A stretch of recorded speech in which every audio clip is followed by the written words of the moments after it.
అందరికీ ప్రైజ్ లేదండి. ఏ అధ్యాయం ధ్యానించుకుంటున్నాం ఇప్పుడు? 12వ అధ్యాయం. ఏ పుస్తకంలో 12వ అధ్యాయం?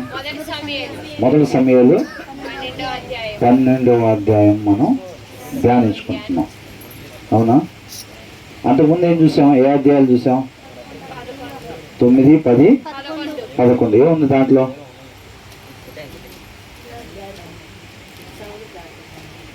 సౌలుని దేవుడు రాజుగా ఎన్నుకోవటం. అవునా? ఇప్పుడు 12వ అధ్యాయాన్ని మనం చూస్తా ఉన్నాం. 11వ అధ్యాయం చివరి వచ్చిన వాళ్ళు ఏమనుంది? గిల్గాలునకు వచ్చి గిల్గాలులో యెహోవా సన్నిధిని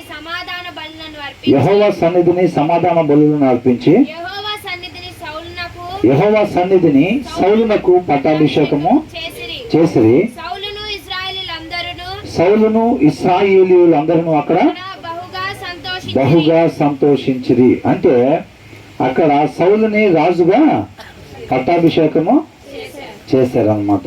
మొదటి రాజుగా సౌలుని దేవుడు ఎన్నుకున్నాడు. అప్పటి వరకు ఎవరున్నారు? న్యాయాధిపతులు ఉన్నారనమాట. ఇప్పుడు 12వ అధ్యాయం ప్రారంభం. ఈ 12వ అధ్యాయం అనేది న్యాయాధిపతుల దగ్గర నుంచి రాజుల కాలం మొదలవుతా ఉందన్నమాట. అంతేనా? అప్పటి వరకు న్యాయాధిపతిగా ఉన్న సమూయేలు సౌలుకి బాధ్యతను అప్పగిస్తున్నట్టు మనం చూస్తా ఉన్నాం. ఇది ఇక్కడ ఏమనుందండి? అప్పుడు సమూయేలు ఇశ్రాయేలీయులందరితో ఇట్లా నేను సౌలుకి పట్టాభిషేకం చేసిన తర్వాత సమూయేలు అంతా ఇశ్రాయేలీయులందరితో ఇట్లా అంటా ఉన్నాడు అనమాట. ఏమంటున్నాడు?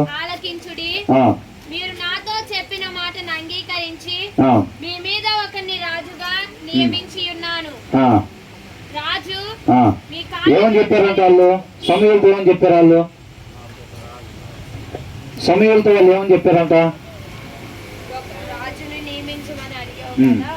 ఇంకా సర్దుకోటలు అయిపోయి చక్కగా శ్రద్ధ పెట్టేవారుగా మనం ఉండాలి. అంతేనా? వాక్యం అయిపోయిన దాకా సర్దుకొని లాస్ట్ ప్రార్థనకి అలా కాకుండా. సరేనా? వాళ్ళు సమూయేలుతో ఏమని చెప్పారంట?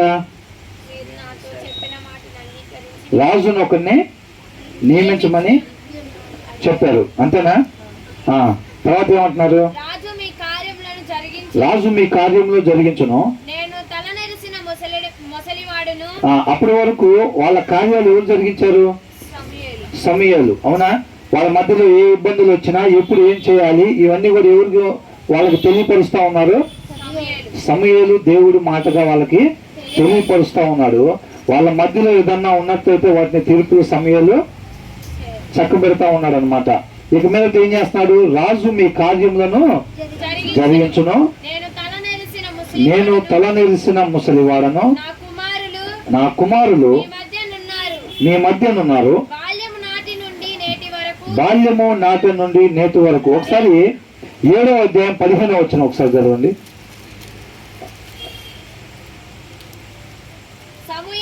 సమూయేలు తాను బ్రతికిన దినములనియు ఇశ్రాయేలీయులకు న్యాయాధిపతిగా ఉండెను. అంటే న్యాయాధిపతిగా ఉంటే దేవుడు అంగీకరించేస్తాడా? ఆ న్యాయాధిపతిగా కూడా న్యాయంగా ఉండాలా? న్యాయాధిపతిగా ఉన్నా సరే న్యాయంగా ఉండాలి. ఏలీ కుమారులు న్యాయాధిపతులుగా ఉన్నారా లేదా? ఉన్నారు. సమూయేలు కుమారులు కూడా న్యాయాధిపతులుగా ఉన్నారా లేదా? వాళ్ళు న్యాయంగా ఉన్నారా? లేరు. అవునా? ఇక్కడ సమూయేలు ఏంటంట? తాను బ్రతికిన దినములన్నీ ఇశ్రాయేలీయులకు న్యాయాధిపతిగా ఉండెను. అవునా? ఒక న్యాయాధిపతిగా ఉన్నా, ఒక కాపరిగా ఉన్నా, ఒక విశ్వాసిగా ఉన్నా, మనం బ్రతికిన దినాలు మొత్తం విశ్వాసిగా ఉండటం, కాపరిగా ఉండటం, న్యాయాధిపతిగా ఉండటం మాత్రమే కాదు, దాంట్లో ఎలాగ ఉండాలంట? న్యాయముగా ఉండాలంట. అవునండి? దేవునికి ఇష్టానుసారంగా దేవుడి నామానికి మహిమకరంగా ఉండాలండి. అంతేనా కదా? ఇప్పుడు అందుకనే సమూయేలు ఏ రీతిగా ఉన్నాడో మనం 7వ అధ్యాయం ధ్యానించుకునేటప్పుడే 12వ అధ్యాయంలో సమూయేలు ఏ రీతిగా దేవుడి నామానికి మహిమకరంగా ఉన్నాడో మనం చూడవచ్చు అని చెప్పి మనం అనుకున్నాం. అంతేనా కదా? ఇవాళ మనం 12వ అధ్యాయాన్ని ధ్యానించుకుంటా ఉన్నాం అన్నమాట. నా కుమారులు మీ మధ్యన ఉన్నారు, బాల్యము నాటి నుండి నేటి వరకు నేను మీ కార్యములను ఎప్పటి నుంచి అంట, చిన్నప్పటి నుంచి కూడా సమూయేలు దేవుని చిత్తానుసారంగా వారి యొక్క కార్యాలను జరిగిస్తా వస్తా ఉన్నాడు. ఇదిగో నేనున్నాను, నేనెవని యొద్దనైనా తీసుకుంటున్నా, ఎవని గార్ధబమునైనా పట్టుకుంటున్నా, ఎవనికైనా అన్యాయము చేసిదినా, ఎవనినైనా బాధ పెట్టిదినా, న్యాయము నాకు అగపడకుండా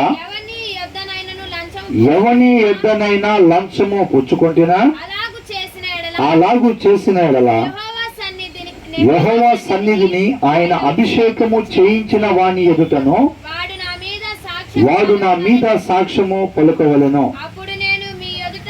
అప్పుడు నేను మీ ఎదుట దానిని మరలనెత్తున. నేను ఏమంటున్నాడండి దేవుడు? ఏమన్నాడు? యేసుక్రీస్తు వారు నా యందు పాపం ఉన్నదని ఎవరైనా స్థాపించగలరా అని అన్నాడు. ఎవరన్నా చెప్పారన్నట్టుగా ఆయన యందు పాపం ఉన్నదని ఎవరన్నా చెప్పగలిగారా?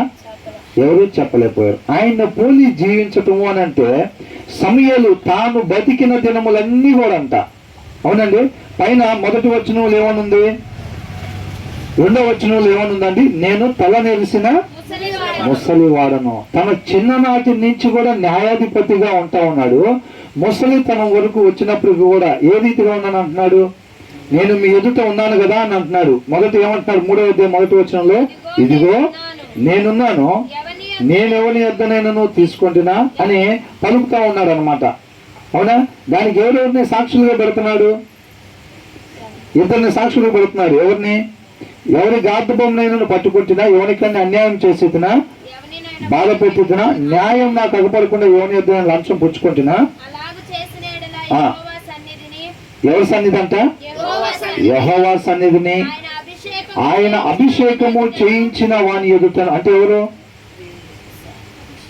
ఆయన అభిషేకం చేయించింది? ఎవరు? సౌలు రాజుగా అభిషేకించుకున్నారు కదా. అవునా? దావీదు మహారాజు ఒక మాట అంటాడు. ఏమంటాడు?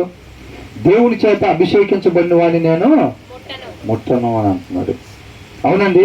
ఆయన కృప పొందుకున్న వాళ్ళు ధన్యులు. అంతేనా? ఆయన చేత అభిషేకించబడిన వాడిని సాక్ష్యంగా ఇక్కడ పెడతా ఉన్నాడు. ఏమంటున్నాడు? అలాగూ చేసిన యెహోవా సన్నిధిని ఆయన అభిషేకము చేయించిన వాని ఎదుటను వాడు నా మీద సాక్ష్యము పలకవలను. ఇక మనం వచ్చేసి బ్రదర్ చిన్న సాక్ష్యం ఉందండి, కొంచెం అవకాశం ఇస్తే నేను చెప్పుకుంటాను. నేను ఒకప్పుడు ఎలా ఉండేవాడిని, ఇవాళ ఇలాగా తయారయ్యాను. మంచి ఆత్మీయుడిగా నేను. మన గురించి మనం సాక్ష్యాలు అనేకం వింటూ ఉంటాం అన్నమాట. అందుకని కొన్ని చోట్ల ఏం చేస్తారంటే సాక్ష్యాలు అలా చెప్పనివ్వరు అనమాట. ఎందుకని ఎవరి గురించి వాళ్ళు సాక్ష్యం చెప్పుకుంటే అది దేవుడు అంగీకరిస్తాడా? ఆ సాక్ష్యాన్ని దేవుడు అంగీకరించడు. మన సాక్షిగా జీవించమంటున్నాడు. మన జీవితం ఆయన నామానికి మహిమకరంగా ఉండాలన్నమాట. మన గురించి ఆ ప్రదేశంలో ఉన్న వాళ్ళు సాక్ష్యం చెప్పేటట్టుగా ఉండాలి మన జీవితం. అది దేవుడి నామానికి మహిమ కలిగించింది అనమాట. మన గురించి మనం చెప్పుకునే సాక్ష్యం అది. నేను ఒకప్పుడు అసలు అందరి దగ్గర లాక్కునేవాడిని అండి. ఇవాళ అయితే అందరికీ పంచి పెడుతున్నాను. నేను మన వాళ్ళకి ఇచ్చాను, వీళ్ళకి ఇచ్చాను, ఇంకొకరికి ఇచ్చాను అని చెప్తుంటే అది దేవుడి నామానికి మహిమకరంగా ఉంటుందా? ఉండదు.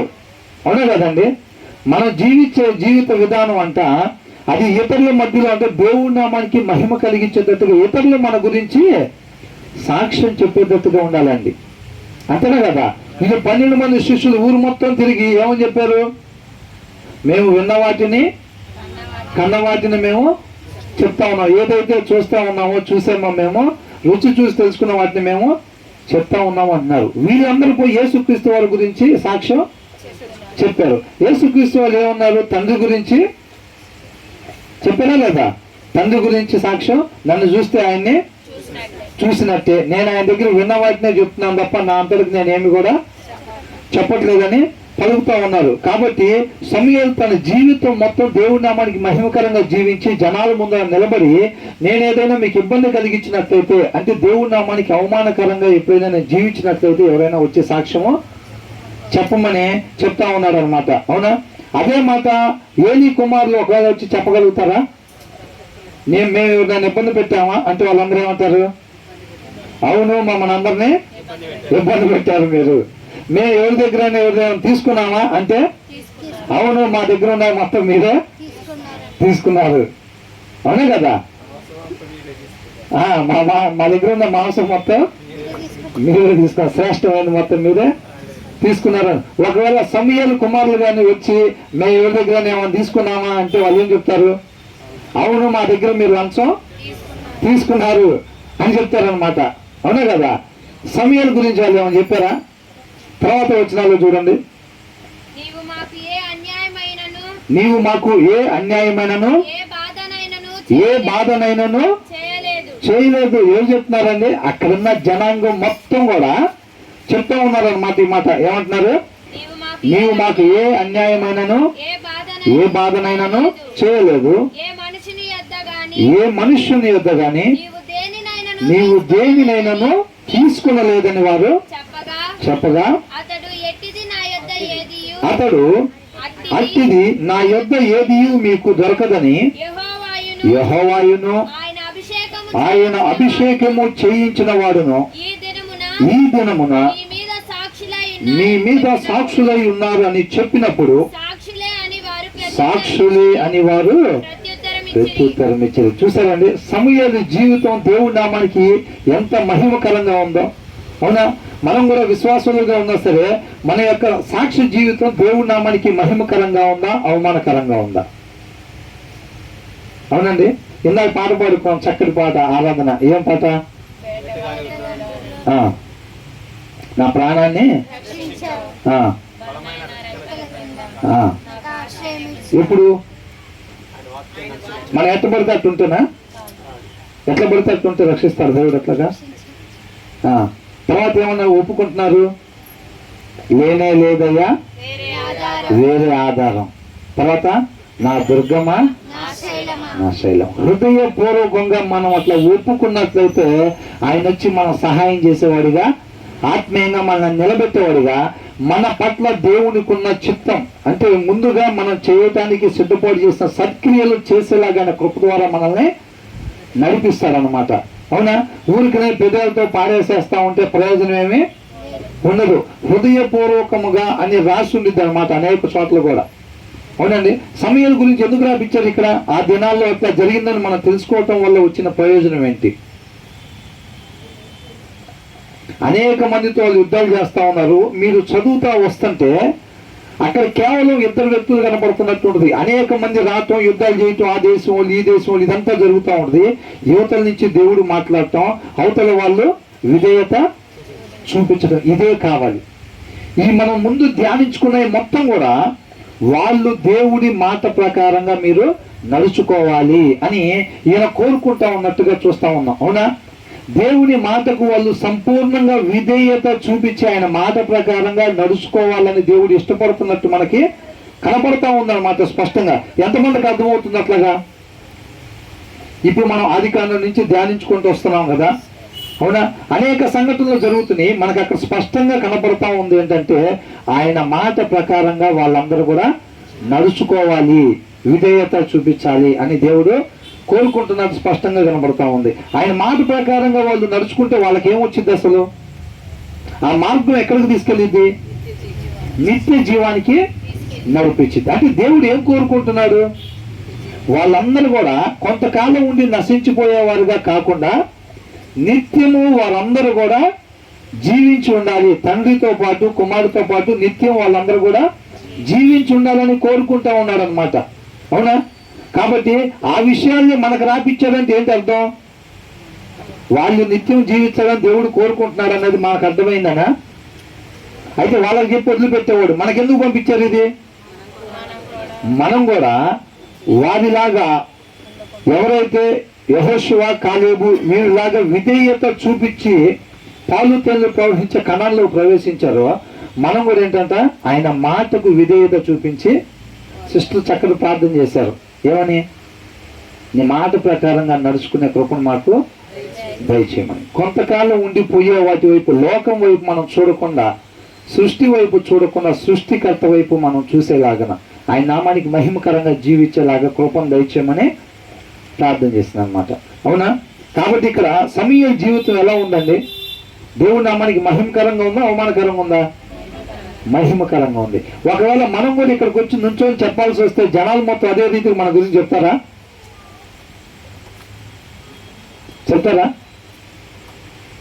ఒకసారి మనం ఆలోచన చేసుకోవాలి. అవునా కదా?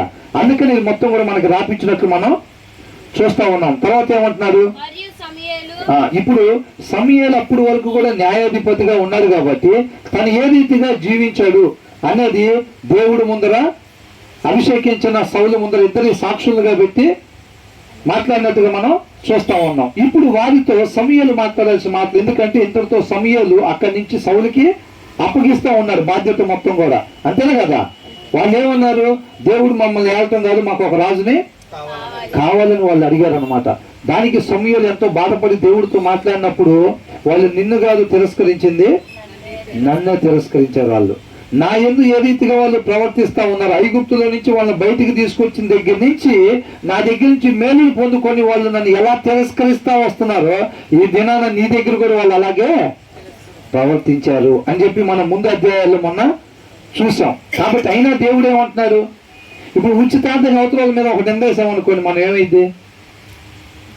చేసిన వాళ్ళ మీద వేస్తే పర్వాలేదు, నిందలు ఎప్పుడు అంటాం? చేయని వాళ్ళ మీద కూడా మనం వేసినప్పుడు దాన్ని నిందంటాం. అట్లాగా అప్పుడు అయినా సరే దేవుడు ఏమంటున్నాడు? వాళ్ళు కోరుకున్న దాని ప్రకారంగా ఒక రాజుని నియమించమని దేవుడు చెప్తా ఉన్నాడు. అవునా? లోపల తనకి బాధ ఉందా లేదా? దేవుడికి ఉందన్నమాట. తర్వాత ఏమంటున్నాడు? మరియు సమూయేలు జనులతో ఇట్లా నేను మోషేను అహరోనును నియమించి నిర్ణయించి మీ పితరులను ఐగుప్తు దేశంలో నుండి రప్పించిన వాడు యెహోవాయే కదా. అంటే వాళ్ళతో మీతో కొద్దిగా మాట్లాడాల్సింది ఉందండి, మీరు ఇక్కడ ఉన్నాను అంటున్నాడు. అవునా? సమూయేలు తాను అధిపతిగా, తన న్యాయాధిపతిగా జీవితం మొత్తం ఏ రీతిగా దేవుడి నామానికి మహిమకరంగా జీవించాడో అది ముందు సాక్షులుగా చెప్పిన తర్వాత మీతో కొద్దిగా మాట్లాడాల్సింది ఉంది. అంటే బాధ్యతగా సౌలుకి అప్పగించే ముందు మీతో కొంచెం మాట్లాడాల్సింది ఉంది, మీరు అందరూ కూడా ఇక్కడే ఉండండి అని చెప్పి ఈ మాటలో మాట్లాడుతూ మొదలు పెట్టాడు. ఏమంటాడు? మరియు సమూయేలు జనులతో ఇట్లా నేను మోషేను అహరోనును నిర్ణయించి మీ పితరులను ఐగుప్తు దేశంలో నుండి రప్పించిన వాడు యెహోవాయే కదా. అంటే ఈయన మాట్లాడే ప్రయత్నం ఏంటంటే ఈ అధ్యాయంలో మీరు దేవుణ్ణి ఎందుకు తిరస్కరించారు? దేవుణ్ణి ఎందుకు తిరస్కరించారు? నాహాషు అనే రాజు మీ మీదకు వచ్చినప్పుడు దేవుడు కాదు మమ్మల్ని ఏలాల్సింది, మాకు ఒక రాజు నియమించమని మీరు అడిగారు కదా. తప్పు ఆయనలో ఉంటే మీరు ఆయన తిరస్కరించాలి, తప్పు మీలో పెట్టుకొని మీరు ఆయన ఎందుకు తిరస్కరించారు అనేది సాక్ష్యాధారాలతో ప్రూవ్ చేయటం కోసం ఈ 12వ అధ్యాయం మనకి చూస్తా ఉన్నాం అన్నమాట. సాక్ష్యాధారాలతో తప్పు ఎవరిది అన్నది తెలియపరిచిన తర్వాత ఆ సౌలుకి బాధ్యతలు అప్పగించినట్టుగా మనం ఈ 12వ అధ్యాయంలో చూడబోతా ఉన్నాం. ఏమంటున్నారు తర్వాత?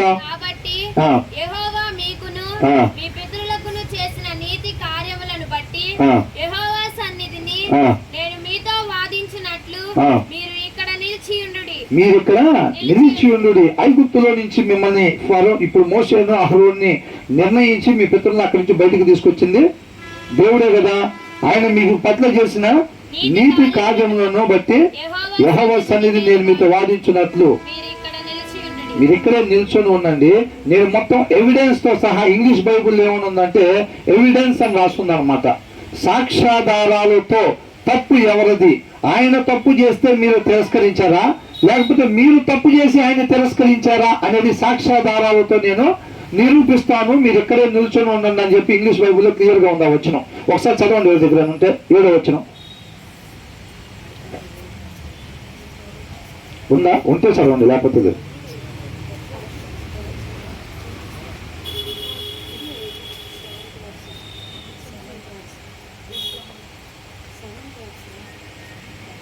Now therefore stand still and I may plead with you. అంటే now therefore మీరు ఇక్కడే నిలబడండి అని అంటా ఉన్నారు అన్నమాట. స్టాండ్ బిఫోర్ దేర్ అంటున్నాడా? తర్వాత I am plead with you before the Lord, considering all the ringtones deeds of the Lord.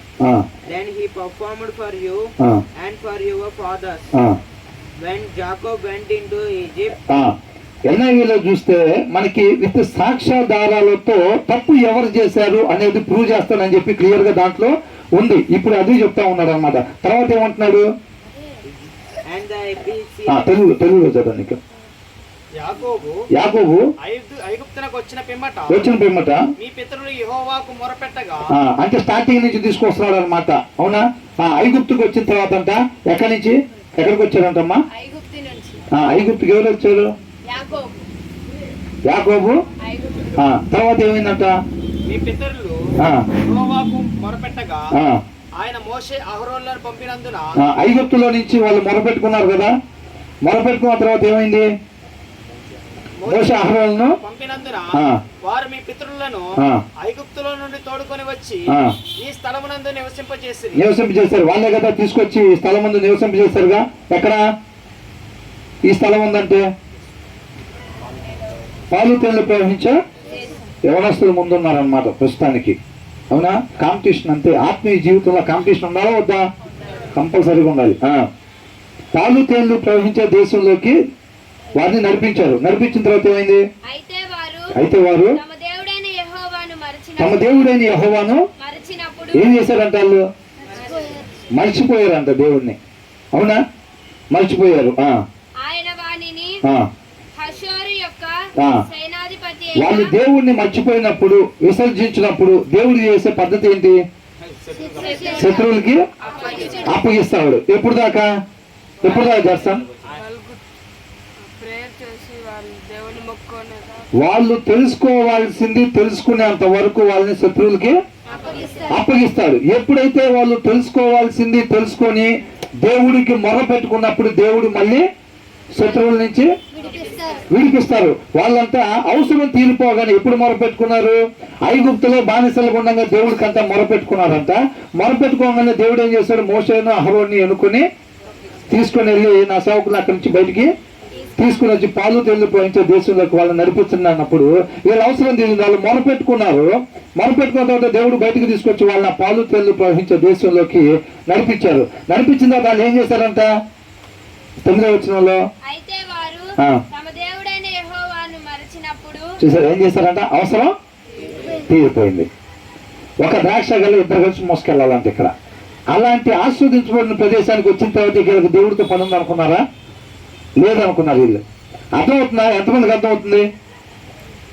హల్లెలూయా, హల్లెలూయా. ఈ ప్లేస్ లోకి వచ్చిన తర్వాత వాళ్ళకి ఇంకా మన దేవుడితో పని ఉంది. అవునా? అనుకున్న వాళ్ళు ఏం చేశారంటే దేవుడిని మరచినప్పుడు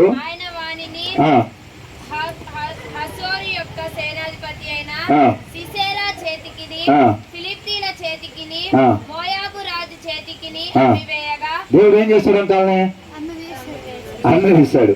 అవునా? అది జనరల్ గా దేవుడు వాళ్ళని అప్పుడు డీల్ చేసిన విధానమేగా. వాళ్ళు ఏదైతే దేవుడిని మర్చిపోయినప్పుడు వాళ్ళు తెలుసుకోవాల్సి, అంటే మంచి మార్గంలో లేకపోతే ఒక మంచి తండ్రి కుమారుని ఏం చేస్తాడు? అవసరమైతే ఒక దెబ్బ ఏసైనా సరే మంచి మార్గంలో నడిపిస్తాడు అనమాట. ఇక్కడ కూడా అదేగా జరుగుతుంది.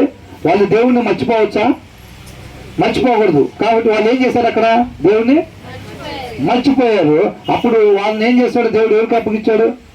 శత్రువులకి అమ్మి వేశాడంట. బాధ ఉండిద్దా లేదా? ఒక మంచి తండ్రి లాగా అనమాట. వాళ్ళు మంచి మార్గాన్ని నడవాలి, నశించిపోకూడదు. వాళ్ళు అర్థమైందండి? నశించిపోకూడదు. నిత్యము వాళ్ళు జీవించి ఉండాలనే భారం దేవుడికి ఉందన్నమాట. ఉంది కాబట్టి దేవుడు అంతా ఉన్నాడు. అమ్మివేయగా వాళ్ళ శత్రువులు ఇశ్రాయేలీయులతో యుద్ధం చేస్తారు.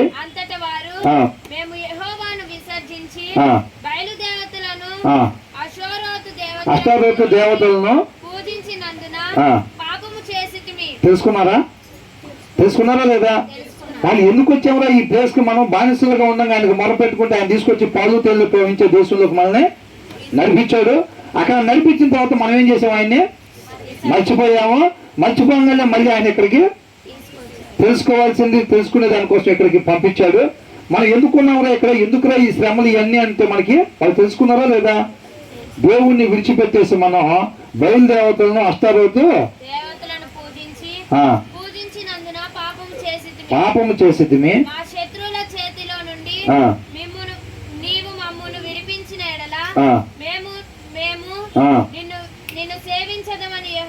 మొరపెట్టగా చూసారా ఏమంటున్నారు మళ్ళీ అక్కడికి వెళ్ళిపోయి మా శత్రువుల చేతిలో నుంచి మమ్మల్ని విడిపించిన ఎడల మేము నిన్ను సేవించదమని సేవించదమని. ఇన్నిసార్లు మనల్ని ఎవరన్నా మోసం చేస్తే ఏం చేస్తాం మనం? ఏంటి బ్రదర్ అడుగుతున్నారు కదా ఇవ్వచ్చు కదా అంటే ఏందన్నా 10 సార్లు ఇచ్చాయి. 10 సార్లా? 10 సార్లకి ఎక్కువ ఇచ్చుంటా, తక్కువైతే కాదు. మరి ఇచ్చారా? ఒక్కసారి కూడా వెనక్కి లేదు అవి. అవునా? మనకేమనిపిస్తుంది? వీళ్ళెవరో బాబు ఇంత భయంకరంగా ఉన్నారు అసలు వాళ్ళే మనుషులు అని అనిపిస్తుందా లేదా? ఒకసారి పక్కన మనల్ని కూడా పెట్టి చూస్తే సీరియస్ చూడబాకండి దేవుడు ఆయన కృపను బట్టి అనేక సార్లు మాట్లాడుతున్నాడు. మాట్లాడుతుంటే మనం ఏం చేస్తున్నాం? ఒకవేళ ఇప్పుడు కూడా ఇంకా బైబుల్ రాస్తున్నారు అనుకోండి, అప్పట్లో ఇజ్రాయిల్ గురించి ఒకవేళ ఇప్పుడు మన గురించి రాస్తే మన తర్వాత వాళ్ళు ఏమనుకుంటారు? వీళ్ళెవరో బాబు ఈ రెండో బ్యాచ్ కూడా మామూలు బ్యాచ్ కాదు, ఈ రెండో బ్యాచ్ కూడా మామూలు బ్యాచ్ కాదు. ఎన్నిసార్లు చెప్పాడు అసలు, ఎన్నిసార్లు చెప్పాడు ఆయన అసలు. ఆయన వీళ్ళెవరో బాబు అసలు సావాసం కూడా పట్టకూడదు అంటారు. ఎవరి గురించి? బా చక్కగా చిక్కటి చిరునవ్వు అంటారులే. ఎవరి గురించి అంట? మన గురించి. అది చేయొద్దు, అబద్ధాలు ఆడొద్దని అంటే మళ్ళీ లాస్ట్ ఎన్నిసార్లు చెప్పినా కానీ మళ్ళీ నేను అందరిని కాదండి అంటుంది, ఆయన మాట కాదని వాళ్ళకి ఇష్టం వచ్చినట్టుగా చేసే వాళ్ళ గురించి అనమాట. ఏమంటారు? విడిపించిన ఎడల మేము నిన్ను సేవించదమని యెహోవాకు మొరపెట్టగా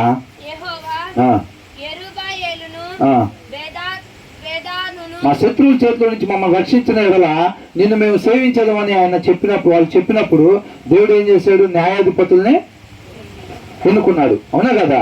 న్యాయాధిపతులను కొంతమంది ఎన్నుకొని వాళ్ళందరినీ కూడా శత్రువుల చేతిలో నుంచి విడిపించారు. మీరు నోరు తీసి మాట్లాడాలని ఎంతమంది వచ్చారు? నేను చూస్తున్నానా లేకపోతే నాకన్నా ముందు దేవుడే చూస్తున్నాడా? మరి ఎవరు చేతులు ఎత్తలేదండి? ఎంతమంది తినొచ్చారు? మాట అట్లా ఏం కనబడట్లేదు. నేను వచ్చేసరికి బ్రదర్ ఏమన్నా బిర్యానీ పెట్టేసి కాముగా తీసి పక్కన పెట్టేశారేమో అన్నట్టుగా ఉంది. నోట్లో నుంచి మాట్లాడాలి. ఇవన్నీ మనం చూసినాయి అన్నా కదా. వీళ్ళందరూ కూడా ఇట్లా మొరపెట్టుకున్నప్పుడు శత్రువుల దగ్గరికి వెళ్ళిన తర్వాత వాళ్ళు మొరపెట్టుకుంటే దేవుడు ఎవరిని పంపించాడు? న్యాయాధిపతుల్ని పంపించాడు. అందుకని ఇక్కడ ఏమంటున్నాడు? యెరుబ్బయలును, బెదానును, యెఫ్తాను, సమూయేలును, వీళ్ళందరూ ఎవరు? న్యాయాధిపతులు. అవునా? ఇదంతా జరిగిన స్టోరీ చెప్తున్నాడు. తప్పెవరిది? మీరు ఆయన ఎందుకు విసర్జించారు? ఆయన తప్పైనట్టుగా మీరు ఆయన రిజెక్ట్ చేయటం ఏంటి అసలు? అవునా కదా? ఇప్పుడు దాని గురించి మనం తెలుసుకుంటున్నాం. ఇప్పుడు ఈ జరిగే సంభాషణ మొత్తంలో ఇప్పుడు ఒకరి దగ్గరికి వెళ్ళి ఒక రాజు దగ్గర నిలబడి అసలు చెప్పుకోండి మీరు అని అంటారు కదా. ఫస్ట్ రాజు చెప్పండి, మీరు చెప్పండి అంటే అసలు ఏం జరిగిందంటే అండి ఒకరోజు ఫస్ట్ మేము ఎట్లాగండి పలానా ఊర్లో ఉంటామండి, అక్కడి నుంచి మొత్తం పెట్టి మొత్తం చెబుతారు కదా. మీరు చెప్పండి అంటే వీళ్ళు కూడా మొత్తం చెబుతారు కదా. దాన్ని బట్టి న్యాయం తీరుస్తారా లేదా? అట్లాగే ఐగుప్తు దగ్గర నుంచి స్టార్ట్ చేసి చెప్పుకుంటూ వస్తున్నారు అన్నమాట. ఎవరు మాట్లాడుతుంది ఇదంతా? సమూయేలు చెప్తున్నాడు. వాళ్ళందరూ నుంచొని ఉంటే వాళ్ళతో మాట్లాడుతూ ఉన్నాడు. అంటే ఐగుప్తులో నుంచి తీసుకురావటం వల్ల వీళ్ళు మొరపెట్టుకుంటే ఐగుప్తులో నుంచి ఎవరు తీసుకొచ్చారు? వీళ్ళని దేవుడు తీసుకొచ్చాడు. అంటే మేలు చేశాడా కీలు చేశాడా? ఇప్పుడు తీసుకొచ్చిన తర్వాత అవసరం జరగానే ఆయన్ని మర్చిపోయారు. ఎవరు? వీళ్ళు మంచి చేశారా చెడు చేశారా? వీళ్ళు చెడు చేశారు. తర్వాత నేర్చుకోవాల్సింది వీళ్ళు నేర్చుకోవటం కోసం అలాగే వదిలిపెట్టేస్తే వీళ్ళు నశించిపోతారు కదా. అలా నశించిపోవటం ఇష్టం లేక వీళ్ళు మంచి మార్గంలో వచ్చి నిత్యము జీవించుండాలని వీళ్ళు కొన్ని విషయాలు నేర్చుకోవటం కోసం శత్రువులకు అప్పగించాడు అన్నమాట దేవుడు. అవునా? ఆ తర్వాత ఇప్పుడు తప్పు చేసిన కుమారుణ్ణి ఒక మంచి తండ్రి శిక్షించైనా మంచి మార్గంలో నడిపించడం మంచిదే కదా? మంచిదే కాదు. అంటే ఒక దెబ్బ కొట్టారు కాబట్టి తప్పు అయిపోతారా తండ్రి? కాదు కదా.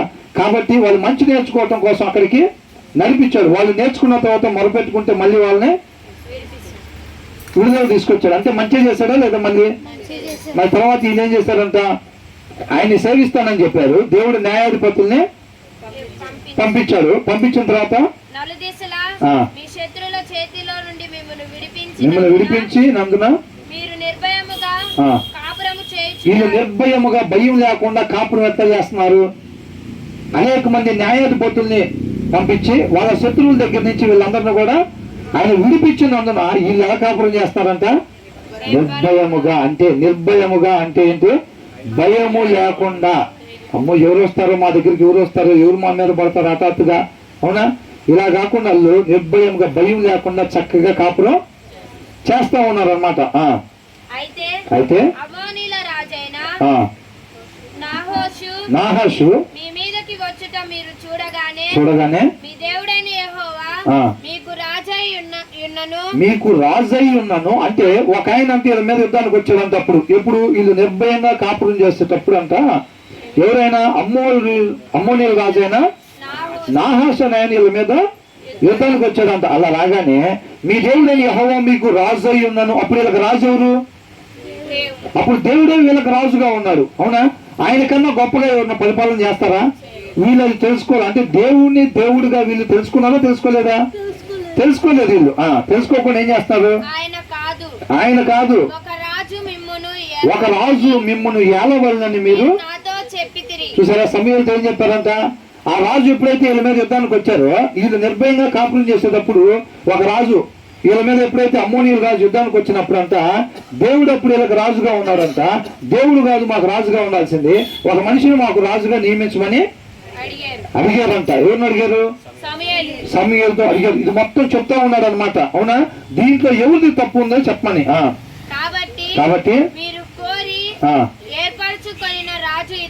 రాజు ఇతడే. ఇందాక చూసాం కదా 3వ వచనంలో, మీరు నాకు చెప్పినట్టుగా నేను ముసలివాడిని అయిపోయాను, నా కుమారులు మీ అందున్నారు, మీ ముందర ఉన్నారు, మీరు చెప్పినట్టుగా నేను ఒక రాజుని నియమించాను, ఇక మీదట మీ సంగతులు మొత్తం ఆయనే చూసుకుంటాడు అని చెప్పారు కదా. చెప్పిన తర్వాత నా యందు ఏమన్నా తప్పు ఉందా? ఎవరన్నా ఉంటే సాక్ష్యం చెప్పమంటే ఎవరన్నా చెప్పారా? అసలు ఏ తప్పు కూడా లేదు. అది క్రీస్తుని పోలి జీవించడం. ఆ రీతిగా ఆయన జీవించాడు. సరే, అంతవరకు అయిపోయింది. దానికి యెహోవాను ఆయన చేత అభిషేకించబడిన సౌలు దానికి సాక్షులు. ఓకే, ఇప్పుడు మీరందరూ ఇక్కడే ఉండండి, మీతో నేను మాట్లాడాల్సింది ఉంది అని చెప్పి ఇది మొత్తం చెప్తున్నాడు అనమాట. చెప్పినప్పుడు ఏమంటున్నాడు? దేవుని కాదు మాకు ఒక రాజు నియమించమని మీరు నాతో చెప్పారు, కాబట్టి మీరు కోరి ఏర్పరచుకుని రాజు ఇతడే. యెహోవా ఇతనిని మీ మీద రాజుగా నిర్ణయించి ఉన్నాడు. ఆయన్నే వాళ్ళు తిరస్కరించినప్పటికీ కూడా వాళ్ళు కోరుకున్న విధంగా వాళ్ళకు ఒక రాజుని దేవుడు ఎవరంతా నియమించింది? యెహోవా ఇతనిని మీ మీద రాజుగా నిర్ణయించున్నాడు. మీరు యెహోవా యందు భయభక్తులు కలిగి ఆయన మాటను విని ఆయనను సేవించి ఆయన ఆజ్ఞను భంగము చేయక మీరును మిమ్మును ఏలు రాజును మీ దేవుడైన యెహోవాను అనుసరించిన ఎడల, ఒకవేళ ఆ ఎడలకు ముందు ఇది చేయకపోతే అంటే ఆయన మాటని అనుసరించకపోతే వీళ్ళు గాని అభిషేకించబడిన రాజు అయినప్పటికీ కూడా ఏమనుంది? వీళ్ళు మాత్రమే ఉండాలా ఆయన మాట ప్రకారం? రాజు అయినంత మాత్రాన, దేవుడి చేత ఎన్నుకోబడినంత మాత్రాన ఆయన మాట ప్రకారం ఉండాల్సిన అవసరం లేదా? ఏమనుంది? మీరు రాజును ఇద్దరు కూడా మీ దేవుడైన యెహోవాను అనుసరించిన ఎడల మీకు క్షేమము కలుగును. ఒకవేళ మీరు అనుసరించకపోతే క్షేమం మీకు ఉండదు. మీకు రాజు నియమించమని చెప్పారు. ఇదిగో ఇతడే ఆ రాజు, దేవుడే నిర్ణయించాడు ఆయన్ని. ఎలా ఉన్నాడంట? అసలు ఏం తెలియని ఆయన నిర్ణయించాడా? అంటే ఆయన నిర్ణయించాడు, అందుకే మమ్మల్ని గెలిపించలేకపోయాడు అని చెప్పచ్చా? సౌల్ని ఎలాగ ఎన్నుకున్నాడు దేవుడు అనేది మనం 9, 10, 11 అధ్యాయాలు చూసాంగా. సౌలు ఎక్కడున్న సామాన్లో దాక్కున్నాడంట. దేవుడు పిలిపించాడు. వచ్చినప్పుడు సౌలు జనాల్లో నిలబడితే ఎలా ఉన్నాడంట? మిగతా జనాలు మొత్తానికి అంతకన్నా ఎత్తు, ఈయన భుజాల హైతే వచ్చారంట అందరూ. అవునా? దేవుడు ఎలాంటి వాళ్ళని ఎన్నుకున్నాడు? లోక సంబంధంగా చూసుకున్నా కానీ మిగతా వాళ్ళందరూ అంటే సౌలు భుజం దాకేనంట వచ్చేది, అంత ఎత్తుంటాడంట మనిషి. అర్థమైందండి? అలాంటి రాజుని ఎన్నుకున్నాడు. ఆయన ఇలా కాపాడా? గొలియాతు వచ్చినప్పుడు సౌలు కూడా భయపడినట్టుగా బైబిల్లో రాస్తుంది. అవునా? అక్కడ ఉన్న జనము సౌలు ఇద్దరు భయపడి అక్కడే ఉన్న అనేక దినాలు ఆయన అట్లా వచ్చి ఇశ్రాయేలీయులని దేవుడి సైన్యాన్ని తిరస్కరిస్తున్నట్టుగా బైబిల్లో రాయించబడింది అన్నమాట. అవునా కదా? అయితే యెహోవా మాట వినక మీరు ఆయన మాటను వినినట్లయితే గనక మీకు క్షేమము కలుగును. అయితే యెహోవా మాట వినక ఆయన ఆజ్ఞలను భంగము చేసిన ఎడల యెహోవా హస్తము మీ పితరులకు విరోధముగా నుండినట్లు. చూసారా, ఆయన మాట వినకపోతే వేరే వాళ్ళకి అవకాశం ఇస్తాడా? వేరే వాళ్ళకి అవకాశం ఎవడు? వీళ్ళకి వ్యతిరేకంగా ఎవరు ఉన్నారంట? యెహోవా హస్తము మీ పితరులకు విరోధముగా, యెహోవా హస్తమే వీళ్ళకి విరోధంగా నిలబడింది అప్పుడు ఆయన మాట ప్రకారం లేకపోతే. అవునా? విరోధముగా నుండినట్లు ఆ. మీకును విరోధముగా నుండును. మీకును విరోధముగా వాళ్ళకి మాత్రమేనా, మనకు కూడానా? మనకు కూడా. అవునా? ఇప్పుడు సమయాలు వాళ్ళతోనే మాట్లాడుతున్నాడా లేకపోతే దేవుడు మనతో కూడా మాట్లాడుతున్నాడు? ఈ దినం ఆయన మహాకృపను బట్టి దేవుడు మనతో కూడా మాట్లాడుతూ ఉన్నాడు అనమాట. అవునా? ఇది అందుకోసమే మనకు రాపిచ్చింది. అప్పుడు స్టోరీ ఏమైందంటే అండి అని చెప్పి తెలుగు పుస్తకాల్లో పిట్టకథలు చెప్పినట్టుగా మనం ఆ స్టోరీ విని వదిలిపెట్టడం కాదండి. దేవుడు ఆయన కృపను బట్టి మనకి ఇది రాపిచ్చి మనతో మాట్లాడుతూ ఉన్నాడు. ఎంతమంది నమ్ముతున్నారు అది? హల్లెలూయా, హల్లెలూయా. దేవుడు మనతో ఆయన కృపను బట్టి మాట్లాడుతూ ఉన్నాడు అనమాట. అవునా? అంటే ఇక్కడ ఉన్న ప్రతి ఒక్కరి పట్ల, ప్రతి ఒక్క కుటుంబం పట్ల దేవుడి కృప ఉందా లేదా? ఉన్నది. వాళ్ళతో మాట్లాడినట్టుగా నిత్యం ఆయన మాట ప్రకారంగా జీవించండి అని వాళ్ళతో చెప్తా ఉన్నారు. అవునా? ఆయన మాట ప్రకారంగా జీవిస్తే వాళ్ళకి ఏమొచ్చింది? ఏమొచ్చింది? నిత్య జీవం వచ్చింది. అంటే వాళ్ళు నిత్యము జీవించి ఉండాలని దేవుడు కోరుకొని ఆ భారం కలిగి వాళ్ళతో మాట్లాడుతూ ఉన్నాడు అనమాట. నేటి దినాల్లో ఆయన కృపను బట్టి మనతో మాట్లాడుతున్నాడంటే మన పట్ల దేవుడికున్న ఉద్దేశం ఏంటి? మనం అందరం కూడా నిత్యము జీవించి ఉండాలి అనే ఉద్దేశంతో ఆయన కృపను బట్టి మనతో మాట్లాడుతూ ఉన్నాడు అనమాట. అవునా? వాళ్ళు విడిచిపెట్టినట్టుగా అవసరం తీరిపోగానే దేవుడిని మర్చిపోయినట్టుగా మనం కూడా మర్చిపోతున్నామా? లేకపోతే విధేయత చూపించే సమయంలాగా మన జీవిత కాలం మొత్తం ఆయన నామానికి మహిమ కలిగించే సాక్ష్యాన్ని కలిగి ఉంటున్నామా? అది ఒక్కసారి మనం ప్రశ్నించుకోవాలి వాళ్ళ. అవునండి. ఆ తర్వాత ఏమంటా ఉన్నాడు? మీరు నిలిచి చూచుచుండగా యెహోవా జరిగించి గొప్ప కార్యములను కనిపెట్టుడి. వాళ్ళు అడిగినట్టుగా రాజుని నియమించి పెట్టాడు. మీరు దేవుడు నా మాట ప్రకారంగా మీరు జీవిస్తే మీ అందరికి కూడా క్షేమం కలిగిద్ది. ఆయన మాట ప్రకారంగా మీరు మాత్రం జీవించకపోతే, ఎందుకంటే ఇక మీద ఈయన ఉన్నాడు కదా చెప్పడానికి. అవునా? డైరెక్ట్ గా జనాలతో ఈయన కాదు మాట్లాడేది. ఏదైనా ఉంటే రాజుతో మాట్లాడతాడు, రాజు వీళ్ళతో మాట్లాడతాడు అనమాట. ఇప్పుడు దాకా ఎలా జరిగేది? సమూయేలే జనాలతో మాట్లాడేవాడు ఇప్పుడు దాకా. కాబట్టి ముందు చెప్పాల్సిన విషయాలు చెప్పేసారు. ఆయన మాట ప్రకారం ఉంటే మీకు క్షేమము, ఆయన మాట కాదని మీకు నచ్చినట్లుగా జీవిస్తే గనక యెహోవా హస్తము మీ పితరులతో ఏ రీతిగా విరోధంగా ఉందో మీకు కూడా అలాగే ఉండిద్ది అని చెప్పాల్సిన మాట చెప్పేశాడు. దావీదు మహారాజు కూడా తన కుమారుడికి తన వృద్ధాప్యం అని చెప్పిన మాటలు ఇవేగా. యెహోవా మాట ప్రకారంగా నువ్వు నడుచుకోవాలి అంతే తప్ప అక్కడ ఆస్తుంది, ఇక్కడ ఇది ఉంది, అది ఉందనేమి చెప్పాలి. ఏది ముఖ్యమో అది చెప్పాడు అనమాట. ఈ సమయంలో కూడా అదే రీతిగా చెప్పాడు. మీరు నిలిచి చూచుచుండగా యెహోవా జరిగించి గొప్ప కార్యమును కనిపెట్టుడి.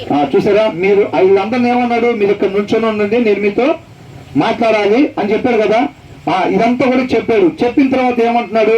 మీరు నిలిచి చూచుచుండగా యెహోవా జరిగించి గొప్ప కార్యమును కనిపెట్టుడి. గోధుమ కోత కాలం ఇదే కదా.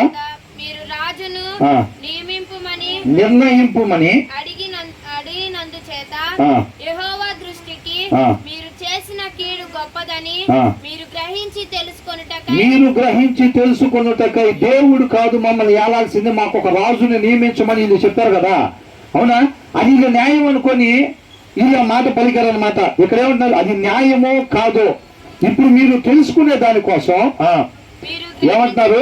మీరు రాజును నిర్ణయింపమని అడిగినందు చేత యెహోవా దృష్టికి మీరు చేసిన కీడు గొప్పదని మీరు గ్రహించి తెలుసుకొనుటకై యెహోవా ఉరుములను వర్షమును పంపినట్లుగా నేను ఆయనను వేడుకొనుచున్నాను. ఇప్పుడు ఏలీ గారు ఏమన్నారు? ఒక దగ్గర మీరు ప్రార్థన చేయండి, బయలుదేవత ప్రార్థన చేయండి, పైనుంచి అగ్ని దిగి వచ్చినట్లయితే మీ దేవుడే గొప్పడు, అటు ఇటు ఉండబాకండి పద్దాకులా. అవునా? ఏదో ఒకటి వాళ్ళ తేలిపోవాలి, ఏది కరెక్ట్ అన్నది. సరే, ఫస్ట్ అవకాశం మీకే ఇచ్చాను అన్నాడు. వాళ్ళు ఎంతసేపు ప్రయత్నం చేసినప్పుడు కానీ ఆ వచ్చేవాడు కాదు కాబట్టి ఆయన రాలేదు. తర్వాత నిజమైన దేవుడు సైన్యములకు అధిపతి, అవునా, ఏలియా ఒక్క మాట నీ నామ ఘనత కలిగేటట్టు వీళ్ళందరూ తెలుసుకునేటట్టుగా నువ్వు కార్యం జరిగించమని ప్రార్థన చేసినప్పుడు పైనుంచి అగ్ని దిగొచ్చిందా లేదా? అలాగే దిగొచ్చింది అనమాట. మీరు ఆయన దృష్టికి మీరు ఆయన కాదు మమ్మల్ని ఏలాల్సింది, మాకు ఒక రాజుని నిర్ణయించమని చెప్పి మీరు కోరుకున్నారు కదా. అది తప్పో ఒప్పో తెలియాలంటే నేను దేవుడికి రీతిగా ప్రార్థన చేశాను, అది జరిగింది అని అంటే మీది తప్పు. అవునా కదా? ఈ రాజును కోరుకున్నది. అవునా కదా? ఏమంటున్నాడు అది ఒకసారి మళ్ళీ చదవండి. మీరు రాజును నిర్ణయింపమని అడిగినందు చేత యెహోవా దృష్టికి మీరు చేసిన కీడు గొప్పదని మీరు గ్రహించి తెలుసుకొనుటకై యెహోవా ఉరుములను వర్షమును పంపునట్లుగా నేను ఆయనను వేడుకొనుచున్నాను. సమూయేలు యెహోవాను వేడుకొనినప్పుడు యెహోవా ఆ దినమున ఉరుములను వర్షమును పంపగా జనులందరూ యెహోవాకును సమూయేలునకు బహుగా భయపడి. అంటే ఇది చెప్పిన కరెక్టా తప్ప? ఇది రాజును అడగటం కరెక్టేనా? రాజును అడగటం ఇది కరెక్టేనా? కరెక్ట్ కాదు. సమూయేలుతో ఇట్లనిది, రాజును నియమించుమని మేము అడుగుట చేత మా పాపములన్నిటినీ మించిన కీడు మేము చేసితిమి. చూసారండి? అవునా? ఏం చేశారంట? అప్పుడు దాకా వాళ్ళు చేసిన పాపాలన్నిటినీ మించిన కీడు వాళ్ళు చేశారంట. దేవుడిని ఏలటాన్ని తిరస్కరించి మాకు ఒక రాజుని నియమించమని వాళ్ళు అడగటం. చూసారండి? అవునా కదా? తప్పెవరిది ఇక్కడ? అన్నిటికీ మించిన కీడు ఎవరు చేశారంటే వీళ్ళు చేశారా లేకపోతే దేవుడు చేశారా? వీళ్ళే చేశారు. అవునా? మరి వీళ్ళు తప్పు చేసి ఆయన్ని తిరస్కరించడం ఏంటి? అది కరెక్టా తప్పది? తప్పది. దాన్ని ప్రూవ్ చేయటం కోసమే సమూయేలు బాధ్యతలు అప్పగిస్తా దేవుడిని తిరస్కరించినప్పుడు వాళ్ళు ఎప్పుడైతే రాజును నియమించమని అడిగినప్పుడు సమూయేలు బాధపడినట్టుగా ముందు అధ్యాయాలు మనం చూస్తా ఉన్నాం. బాధపడి దేవుడి దగ్గర అది మొత్తం వివరంగా చెప్పినప్పుడు దేవుడు ఏమన్నాడు? ఐగుప్తుల నుంచి నేను బయటకు తీసుకొచ్చిన దగ్గర నుంచి నా నుంచి వాళ్ళు మేలు పొందుకుని నా దగ్గర వాళ్ళు అదే రీతిగా ప్రవర్తిస్తా ఉన్నారు, నన్ను తిరస్కరిస్తా ఉన్నారు, అదే రీతిగా ఈ దినాన నీ దగ్గర కూడా వాళ్ళు ప్రవర్తించారు అని చెప్తా ఉన్నాడు. అయినప్పటికీ కూడా వాళ్ళు ఏదైతే చెప్పారో దాని ప్రకారం వాళ్ళని ఒక రాజుని నియమించమని చెప్తా ఉన్నాడు. చూసారండి ఎలా మాట్లాడుతూ ఉన్నాడు? అసలు ఆ రిలేషన్షిప్ అన్నమాట మనకు ఆత్మ కదలాలి, ఆత్మక ఆహారం ఉండాలన్నమాట. మనం తెలుసుకుంటే ఆ స్టోరీ కాదు తెలుసుకోవాల్సింది. దేవుడు ఈ దినాన్ని ఆయన కృపను బట్టి మనతో ఏం మాట్లాడుతున్నాడు? తప్పేవుది ఇదేంటి పరిస్థితి? గిద్యోను ఏమన్నాడు? దేవదూత వచ్చి పరాక్రమ గల బలాఢ్యుడా అని అంటే దేవుడు నీకు తోడుగా ఉన్నాడు అన్నాడు. అంటే అప్పుడు గిద్యోను ఏమన్నాడు? దేవుడు నాకు తోడుగా ఉంటే మా పరిస్థితి ఎట్లెందుకు? వాళ్ళంతా గుహల్లో కొండల్లో దాక్కున్నారంటే ఈయన మాత్రం గానుగు చోటన దాక్కుని ఉన్నాడు. ఆయన గోధుమలు దొరగొట్టే గానుగు చోటనేనా దాక్కుని ఉంటే పరాక్రమ గల బలాఢ్యుడు దేవుడు నీకు తోడుగా, దేవుడు మాకు తోడుకుంటే ఈ పరిస్థితి మాకెందుకు వచ్చింది అన్నాడు. అలా పరిస్థితి ఎందుకు వచ్చింది? ఆ కణాల్లో మిగతా వాళ్ళతో మీరు సావాసం చేయబాకండి, వాళ్ళని కూడా పంపించిన దాకా మీరు ఉండండి అని అంటే ఈ లోపల ఏం చేశారు? వాళ్ళ కుమారులకు ఇచ్చి వివాహం చేసుకుని వాళ్ళతో సావాసం చేసి వాళ్ళ బయలుదేవతను అష్టారోతి విగ్రహాన్ని పూజించారు వీళ్ళు. అవునా కదా? అందువల్ల దేవుడు ఏం చేశారు? వాళ్ళ శత్రువుల చేతి కింద రాసి ఉంది కదా, సీసరా 900 రథాలు ఇప్పుడు ఏమైనా చదివాం కదా. అవునా? అప్పగిచ్చాడు. వీళ్ళు ఎందుకు దాక్కోవాల్సి వచ్చింది? శత్రువులు ఎందుకు వచ్చారు వీళ్ళ మీదకి? అసలు దేవుడి మాట వినకపోవటం వల్ల వాళ్ళతో మీరు సావాసం చేయబాకండి. మీరు సావాసం చేస్తే వాళ్ళ కుమార్తెలను మీ కుమారులకు వివాహం చేసినప్పుడు ఆ కుమార్తెల బలవంతం వల్ల మీ వాళ్ళు ఆ విగ్రహాలను పూజిస్తారు కాబట్టి మీరు వాళ్ళతో సావాసం చేయబాకండి అని దేవుడు ముందే చెప్పారా లేదా? చెప్పినప్పుడు వీళ్ళు విన్నారా? వినకపోయేసరికి శత్రువులు వీళ్ళ దగ్గరికి వచ్చారు. తప్పేవుడిది? వీళ్ళదే. గిడ్యోను ఏమంటున్నాడు? దేవుడు మాకు తోడుకుంటే మాకు ఈ పరిస్థితి ఏమన్నాడు చూసారా? మరి మేము చేసిన దానివల్ల మాకు ఈ పరిస్థితి వచ్చింది అన్నాడా? ఏమంటున్నాడు? దేవుడే మాకు తోడుకుంటే యోగులాగా అంటున్నాడు, మేము న్యాయస్తులమే, దేవుడు మాకు తోడుకు లేకుండా పోయాడు, అందుకే మేము గాను చోటను దాక్కోవాల్సి వచ్చింది అంటున్నాడు. అంటున్నాడా లేదా? అదే మాట పలుకుతున్నాడు. యోగు కూడా ఏమన్నాడు? నేను కరెక్ట్గా లేవన్నా అసలు నాకు రావాల్సిన కాదు శ్రమలో, అయినా దేవుడు నాకు రప్పించాడు, నేను దేవుడితోనే రాజ్యం ఆడాలి అని వాళ్ళ స్నేహితులు వచ్చి మాట్లాడుతున్న మీరు కాదు, మీరు నాకు సమాధానం చెప్పలేరు, దీని పరిష్కారం మీరు చేయలేరు, నేను దేవుడితోనే రాజ్యం ఆడాలి, నేను న్యాయవంతుని, నాకు ఈ రావాల్సినవి అసలు కాదు అని నేను దేవుడితోనే మాట్లాడాలంటున్నాడు.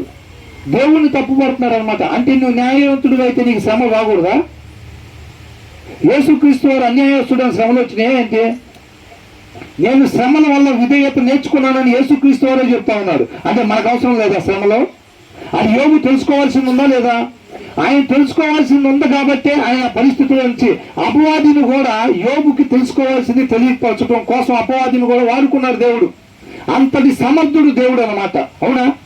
వీళ్ళ శత్రువుల్ని వీళ్ళు నేర్చుకోవాల్సింది నేర్పించడం కోసం దేవుడు వాడుకుంటున్నాడా లేదా? వాళ్ళని వీళ్ళు నేర్చుకున్న తర్వాత వీళ్ళని తీసుకొని వస్తున్నాడు, తర్వాత వాళ్ళ సంగతి చూస్తున్నాడా లేదా? మనం అవన్నీ చూసుకుంటూ వస్తున్నాం కదా. అవునా? కాబట్టి వీళ్ళు ఏమంటున్నారు ఇక్కడ, వీళ్ళు తప్పు చేసి ఆయన్ని మర్చిపోయి బయటకు వచ్చిన తర్వాత అవసరం తీరిన తర్వాత వాళ్ళు మర్చిపోయి వాళ్ళు విగ్రహాలను పూజించి నిన్న ఎవరి మీద వేశారు? దేవుడు గారు మమ్మల్ని ఏలాల్సింది, ఈయన వల్ల అవట్లేదు, మాకు ఒక రాజుని నియమించమంటున్నాడు. ఎంత బాధ ఉంటుందండి అసలు. దొంగతనం చేసినప్పుడు దొంగనే పర్లేదు, చేయడం దొంగ అంటే ఎట్లా ఉంటుంది అసలు? లోపలే కుమిలిపోతారు. మరి దేవుడు నీళ్ళు ఏమన్నారు అసలు? దీని కింద వచ్చిన ఒక మాట ఉంది, అసలు ఆ మాట చాలా 22 వచ్చిన ఒకసారి చూడండి. యెహోవా మిమ్మును తనకు జనముగా చేసుకొనుటకు ఇష్టము కలిగి ఉన్నాడు. చూసారా? గుండెల మీద అంటే ఇదంతా చూసారా? తల్లి పాలు తాగినా ఏంటి చెప్పండి? తల్లి పాలు తాగి తల్లి అట్లకంటే ఇల్లు అయినా సరే తల్లి విడిచిపెట్టేసిద్దా? ఈయన విడిచిపెడుతున్నాడా? అసలు ఎంత భయంకరంగా ఆయన ఎన్నిసార్లు తీసుకొచ్చినా సరే తన కౌగుట్లో పెట్టుకుంటున్నా కానీ వీళ్ళు అదే రీతిగా తిరస్కరిస్తా ఉన్నారు, గుండెల మీద పంట ఉన్నారు. పంతనగానే ఆయన ఏమంటున్నాడంట, యెహోవా మిమ్మును తనకి జనముగా చేసుకున్నటకు ఇష్టము కలిగి ఉన్నాడు. అట్లా ప్రేమించాలండి మన వాళ్ళని, మన సహోదరుని మనం అట్లాగా ప్రేమించాలండి. అది నేర్చుకోవాల్సింది, అది నేర్చుకోవాల్సి. ఎక్కువసేపు వచ్చి ఇక్కడ కూర్చుంటే పుణ్యం వచ్చి ఉంటుంది, ఇంత వచ్చి ఉంటుందేమో, ఈ పాటికి ఎంత వచ్చి ఉంటుంది. ఇందాక అరగంట కదా కూర్చుంది, ఇప్పుడు 45 నిమిషాలు కూర్చున్నాం కాబట్టి ఎంత అయి ఉంటుంది ఆ పుణ్యం. అవునా? అదే నాకు తెలుసుకోవాల్సింది. మనం దానికోసం కాదండి, దానికోసం కాదు వచ్చేది. మనం ఇక్కడ కూర్చుంటే దేవుడు ఏమంటున్నాడు, ఆయనకి ఇష్టం లేని జీవితం మనం బయట జీవిస్తా వచ్చి ఆయన సన్నిధిలో కూర్చుంటుంటే మిమ్మల్ని ఎవరు రమ్మన్నారు ఇక్కడికి అంటున్నాడు. మీరు పాడే పాటలు, మీరు చేసే ప్రార్థన నాకు అసహ్యం కలిగిస్తున్నాయి అంటున్నాడు. అర్థమవుతుందండి?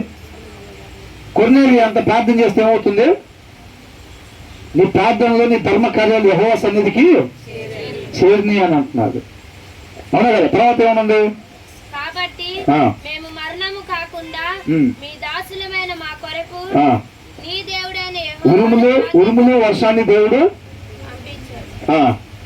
పంపించినప్పుడు ఉరుములను వర్షములను పంపగా జనులందరూ యెహోవాకును సమూయేలునకు బహుగా భయపడి సమూయేలుతో ఇట్లనిది, రాజును నియమించుమని మేము అడుగుట చేత మాకు పాపములన్నిటినీ మించిన కీడు మేము చేసితిమి. కాబట్టి మేము మరణము కాకుండా నీ దాసులమైన మా కొరకు నీ దేవుడైన యెహోవాకు ప్రార్థించుము. వీళ్ళకేంటంటే ఇది, అది అబద్ధాలు ఆడతాం. వాడికి వెన్నతో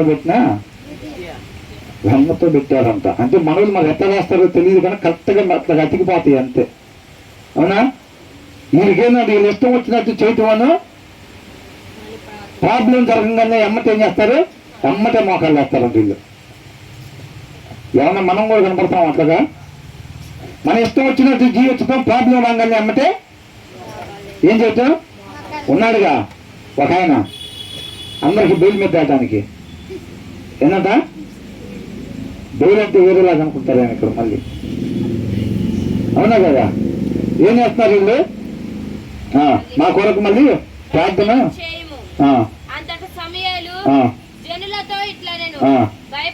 భయపడకుడి, మీరు ఈ కీడు చేసిన మాట నిజమే, అయినను యెహోవాను విసర్జింపకుండా ఆయనను అనుసరించుచు పూర్ణ హృదయంతో ఆయనను సేవించుడు. ఆయన మనకు మంచి తండ్రి అండి. ఏ తండ్రి అయినా మంచి తండ్రి తన కుమారుడు ఈ దెబ్బతో వాడు చచ్చిపోవాలని కొడతాడా? అట్లా కొడితే అసలు ఆయన మంచి తండ్రి అవుతాడా? మంచి తండ్రి కాదు. తెలుసుకోవాల్సింది కుమారుడు గాని కుమార్తె గాని తెలుసుకుని మంచి మార్గంలో నడవాలన్న ఉద్దేశంతో తగిన రీతిగా శిక్షిస్తాడనమాట మంచి తండ్రి. అవునా? కాబట్టి వీళ్ళు ఆ దోషం చేశారు, దోషానికి తగిన శిక్ష దేవుడు ఉరుములు వర్షాన్ని వాళ్ళకి కురిపించాడు. వాళ్ళు తెలుసుకోవాల్సింది తెలుసుకొని మేము మరణం కాకుండా మా గురించి దేవుడితో ప్రార్థన చేయమని సమూయేలుని అడిగినప్పుడు సమూయేలు దేవుడికి ప్రార్థన చేశాడంట.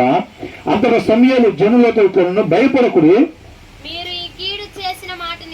మీరు మరణం అయిపోవాలని ఆయన కోరుకోవట్లేదు. అవునా? మీరు శాశ్వతంగా నశించేటట్టుగా నశింపజేసే ఉద్దేశం ఆయనకి లేదు. మా కొరకు మీ దేవుడైన యెహోవాను ప్రార్థించుము. అంతటా సమూయేలు జనులతో ఇట్లా నేను భయపడకుడి, మీరు ఈ కీడు చేసిన మాట నిజమే.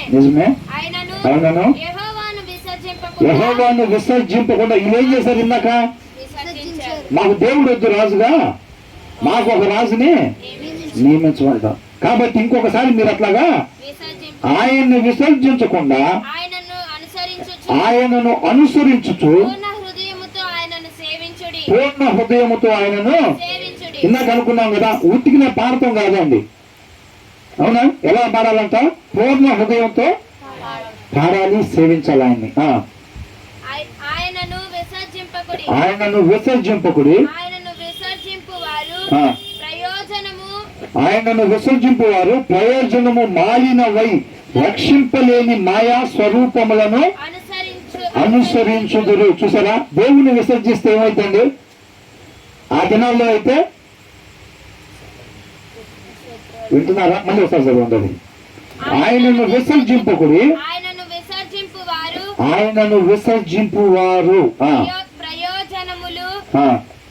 ప్రయోజనము మాలినవై, అంటే ప్రయోజనం లేనివి అని అర్థం. ప్రయోజనం లేనివి, రక్షింపలేనివి మాయా స్వరూపములను అంటే ఏంటి?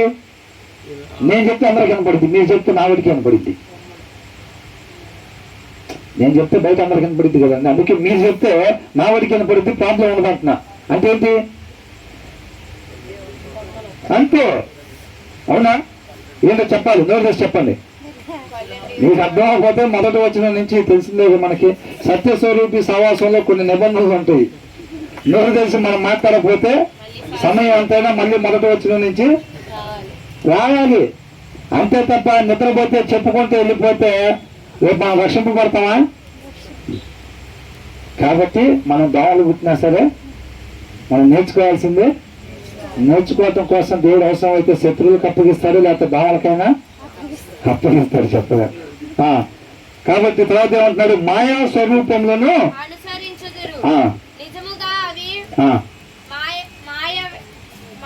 మాయే అంటాడు. నిజంగా ఈ మాయే మాయనా కదా? ఏయో జాతీయ అని చెప్పి అధికారులు పోతాడు. ఏమన్నా జాతీయ? అంతా మాయే అంటారు. చూసారా? అదే చెబుతున్నారు, బైబిల్లో రాస్తుంది అంతా మాయే అని. మీరు దేవుణ్ణి విసర్జించినట్టయితే కనుక మీరు మాయ దగ్గరికి వెళ్ళిపోతారు, అంతా మాయ జరిగింది అక్కడ అంటున్నాడు. అంతేనా? ఎంతమందికి అర్థమైంది? హల్లెలూయా. ఆ తర్వాత ఏమంటున్నాడు?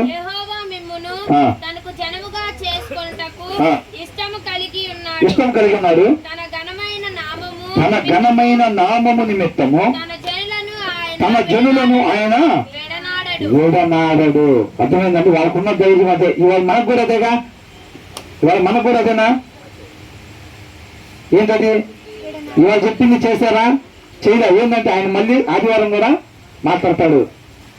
ఏం శుక్రవారం చెప్పింది ఏం చేయట్లేదు, దాని ప్రకారంగా జీవించట్లేదు ఏంటి? ఆయన ఏం మమ్మల్ని వదిలిపెట్టే ఆయన కాదు, నేను చేయకపోయినా మమ్మల్ని ఏమైనా వదిలిపెట్టడు. ఆదివారం కూడా మాట్లాడతాడు మాతో. ఏ దేవుడు అంటున్నావుగా, మాట్లాడేది వినొచ్చుగా. దేవుడే మాకు బాగా క్లోజ్, రోజు మాట్లాడతాడు. ఆదివారం మళ్ళీ మాట్లాడదాము ఒకవేళ అని అంటే అట్లే ఉండి ఆదివారం వస్తాడు. మేము విన్నాయన్న పోయినా మళ్ళీ ఆదివారం వస్తాడు. మళ్ళీ ఆదివారం సాయంత్రం కూడా వస్తాడు. మళ్ళీ శుక్రవారం కూడా వస్తాడు. ఆయన వస్తూనే ఉంటాడు. ఆయన మాటలు పెద్దగా మేము అందుకే ఏమంటున్నాడు? తన ఘనమైన నామము నిమిత్తము తన జనులను ఆయన విడనాడడు. అదే మా దేవుడు, అదే లూజ్ మాకు అక్కడ. ఆయన మళ్ళీ వస్తాడు కాదు, కొడతానే ఉంటాడు. మన హృదయం అనే తలుపుని కొడతానే ఉంటాడు. ఆయన ఇంటికి పోయి ఎందుకు నొక్కుతామని అంటే ఆయన మళ్ళీ ఆదివారం కూడా ఆయన ఏం కొట్టి వెళ్ళిపోయాడు. ఆయన కొట్టి ఒకవేళ వెళ్ళిపోతాడేమో అంటే అక్కడ వెళ్ళిపోవాలని బాబు మాకు తెలిసి మీరు చెప్పండి ఏందో ముచ్చటం మనం చెప్పుకుందాం. ఆయన తలుపు దగ్గర ఉండి కొడతానే ఉంటాడు. చాలా మంది అక్కడే పడిపోయేది. నా మట్టుకు నేను మీ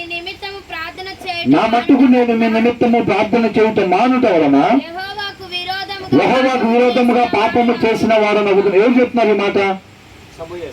సమూయేలు చెప్తున్నాడు. ఏమంటున్నాడు? మీ నిమిత్తము అంటే ఎవరంట?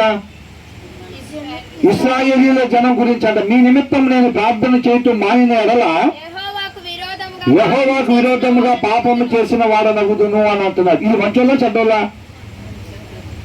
ఇది మంచి పని చెప్తున్నారని దేవుడిని మర్చిపోతాం, అవునా? మాకు దేవుడు వద్దు, మాకు వేరే రాజు నియమంటాం, ఇవన్నీ మంచి పనులేనా? వీళ్ళు చెడ్డ పనులు చేస్తున్నారు. అయినా వీళ్ళ గురించి సమయాలు ఏం చేస్తారంట? ప్రార్థన చేస్తా ఉంటారంట. అలాగాని నేను ప్రార్థన చేయకపోతే యెహోవాకు విరోధంగా నేను పాపము చేసిన వాడు నవ్వుతున్నాం. మనం కూడా ప్రార్థన చేయాలి. కేవలం విశ్వాసుల గురించేనా? మా సంఘస్థులు ప్రభా రోడ్ల మీద దాగి వాళ్ళ గురించి అయితే నేనేం అడగట్లేదు నాయన, మా సంఘస్థుల గురించి అడుగుతున్నా. అంత మంచి చేసే వాళ్ళ గురించి అడుగుతున్నాను ప్రభా. చేయాలా లేదా? లక్ష్యం లేని వాళ్ళ గురించి మనం చేయాలా లేదా? తప్పిపోయిన గొర్రెల కోసం వెతికారంట యేసుక్రీస్తు వారు. ఎందుకు రాపించారు అది? తప్పిపోయిన గొర్రెలు అంటే ఎవరు? ఆయన మాట ప్రకారంగా నడుచుకునే వాళ్ళ, నడుచుకోని వాళ్ళు. అర్థమైందండి? దానికోసం ఆయన వెళ్ళాడంట. అంటే వాళ్ళ కోసం మనం ప్రార్థన చేయాలా లేదా? మనం మోకరిస్తే వాళ్ళ గురించి ప్రార్థన చేయాలి. నిన్న పడింది చూసారా వర్షం? అలా పడింది ఆశీర్వాదం మీ మీద. ఎవరైతే అట్లా చేస్తారో ఇంక అట్లాగా మేఘలోంచి అట్లా పడతా ఉంటుంది అంతే వాళ్ళ మీద. అలా వర్షం పడతా ఉంటే ఏమైతే తెలుసా, వీళ్ళు అలా ఉన్నతమైన స్థలాల్లోకి వీళ్ళు ఆత్మీయంగా ఎక్కుతూ ఉంటారు అనమాట.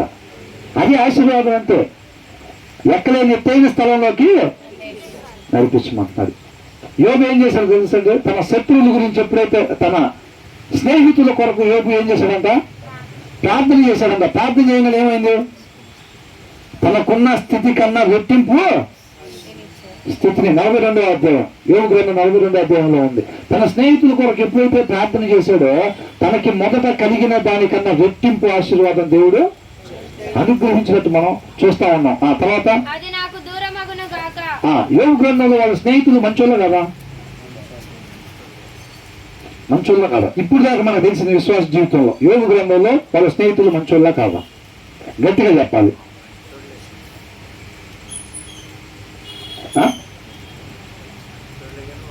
అంతా నిన్నే నాకు కన్వర్ట్ అయింది. మాకు తెలియదు దానికి, మేము నిన్నే కన్వర్ట్ అయ్యామండి. ఫస్ట్ నుంచి ఎవరైనా క్రైస్తవులు ఉన్న వాళ్ళ గురించి వాళ్ళని అడగండి. ఎవరైనా ఉన్నారు అట్లాగా? మినిమం ఒక 5 సంవత్సరాల నుంచి క్రైస్తవులు ఉన్న వాళ్ళు ఉన్నారా? ఎంతమంది ఉన్నారు? ఏం దానికి కూడా చేయట్లా? నిన్నే అందరు కన్వర్ట్ అయింది. వాళ్ళ స్నేహితులు మంచోళ్ళే కాదా? మనకు సారాంశం తెలియాలి. ఇప్పుడు ఆ గ్రంథం యొక్క సారాంశం తెలియాలిగా. ఏమన్నాడు? మంచోళ్ళే కాదా? మంచోళ్ళేనా? ఎంతమంది మంచోళ్ళని ఒప్పుకుంటున్నారు? వాళ్ళ స్నేహితులు మంచోళ్ళని ఎంతమంది ఒప్పుకుంటున్నారు?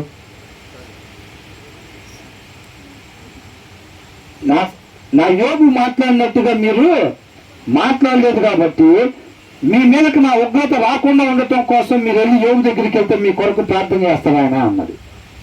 అన్నదా లేదా? వాళ్ళు 3వ అధ్యాయం నుంచి మాట్లాడటం మొదలు పెట్టారు. 3వ అధ్యాయం దగ్గర నుంచి 38వ అధ్యాయం దాకా మాట్లాడేవాళ్ళు. అర్థమైందండి?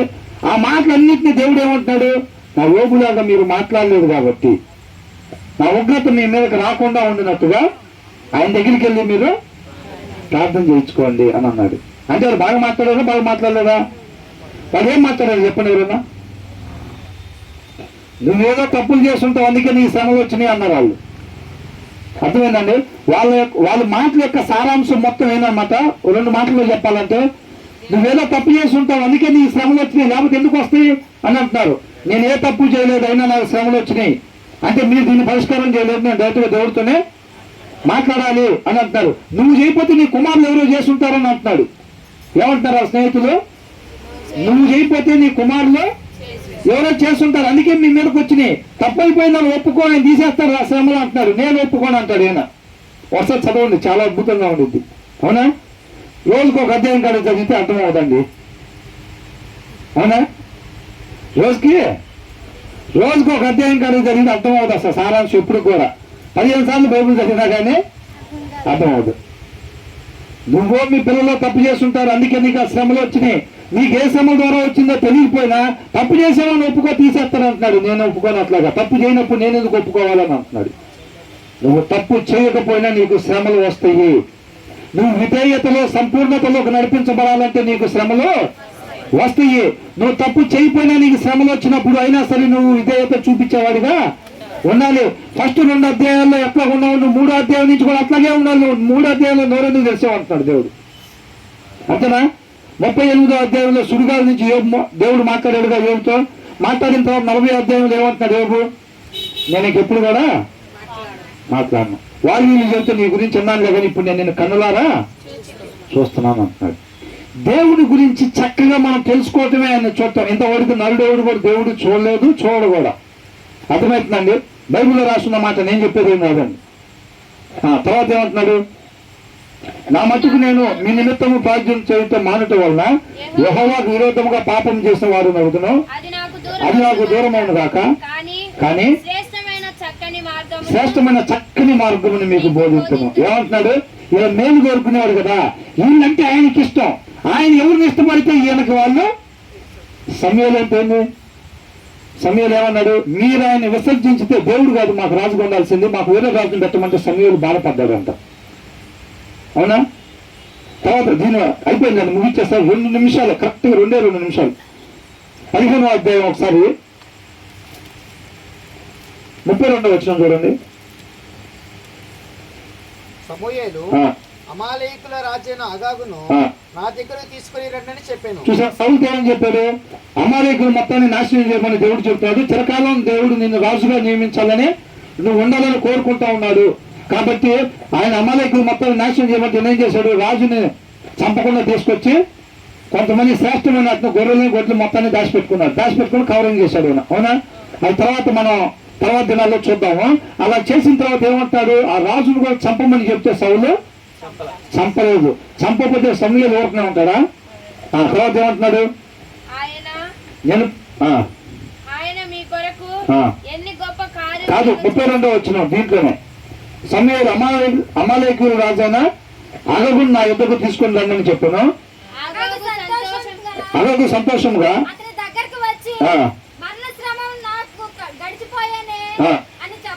అంటే సౌలు నన్ను చంపలేదు కాబట్టి మరణ శ్రమ నాకు గడిచిపోయానే, అంటే నన్ను చంపలేదు కాబట్టి నేను బతికిపోయాను అని చెప్పి ఎవరి దగ్గర అంటున్నాడు, సమూయేలు దగ్గర వచ్చి అని చెప్తా ఉన్నాడు అనమాట. సంత లేకుండా చేసినట్టు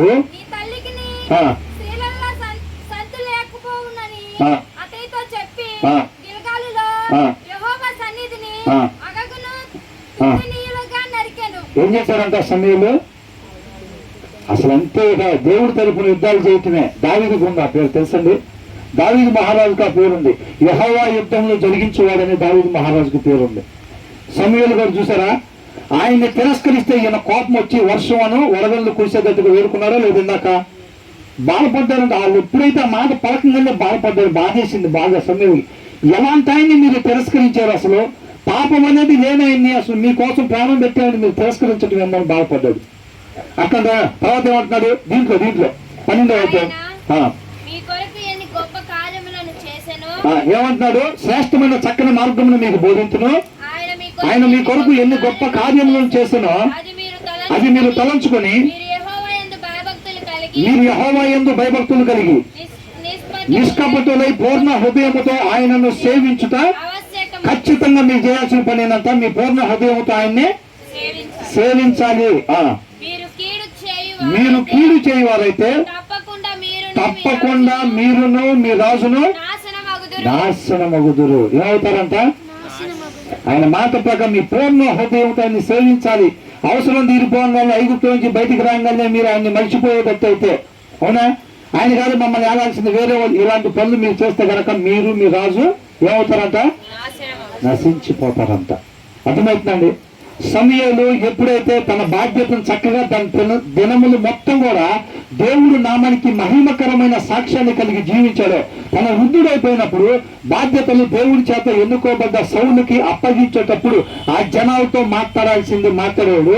మీకు శ్రేష్టమైన మార్గమును నేను చెప్తాను, మీ పూర్ణ హృదయంతో ఆయన్ని మీరు సేవించండి, అప్పుడు మీకు మీ రాజుకు క్షేమము కలిగిద్ది. అలా కాకుండా మీరు కీడు చేసే వాళ్ళైతే, అంటే ఆయన మాట ప్రకారంగా మీరు జీవించిన వారైతే మీ పితరులకు యెహోవా హస్తం ఏ రీతిగా విరోధంగా ఉందో మీకు కూడా అదే రీతిగా విరోధంగా ఉండిద్ది. కాబట్టి ఆయన కృపను బట్టి వాళ్ళు ఎలాగైతే నిత్యము జీవించి ఉండాలనే ఒక భారము ఆయన మీద ఉందో మన పట్ల కూడా అదే భారం ఆయన కలిగి ఉన్నారు. కాబట్టి నిన్న నేడు ఏకరీతిగా ఉండే దేవుడు మనం కూడా నశించిపోకుండా నిత్యము తండ్రితో పాటు యుగ యుగాలు జీవించాలనే ఆశ కలిగిన వాడు. కాబట్టి ఆయన కృపను బట్టి మన దగ్గర కూడా ఆయన వాక్కుని పంపించాడు. ఎంతమంది విధేయత చూపించడానికి ఇష్టపడుతున్నారు?